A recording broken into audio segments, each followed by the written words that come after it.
আজ শুধু বিজেপির পতাকা, গেরুয়া পতাকা, সবার মুখে ভারত মাতা কি জয়, জয় শ্রীরাম ধ্বনি, আর সেই সঙ্গে প্রত্যেকটি কার্যকর্তার মনে, হৃদয়ে, মাথায় একটাই স্বর, পাল্টানো দরকার, বিজেপি সরকার, পাল্টানো দরকার, জয় বিজেপি সরকার, পাল্টানো দরকার, জয় বিজেপি সরকার, পাল্টানো দরকার।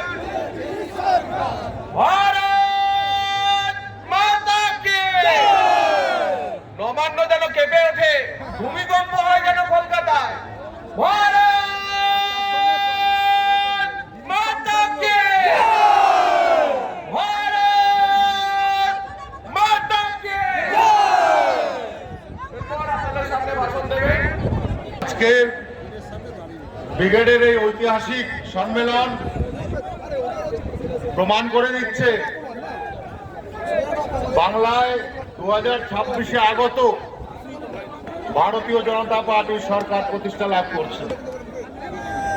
এই ঐতিহাসিক সম্মেলনকে সাধুবাদ জানিয়ে মঞ্চে উপস্থিত সম্মানিত মঞ্চ এবং আমার সম্মুখে সারা পশ্চিম বাংলা থেকে আগত ভারতীয় স্টেটে পরিণত হয়েছে। গত 34 বছর বামফ্রন্ট সম্পূর্ণভাবে শেষ করেছে, পাশাপাশি গত 15 বছর ধরে তৃণমূলের অপশাসন এবং অরাজকতা পশ্চিমবঙ্গকে রসাতলে পৌঁছেছে।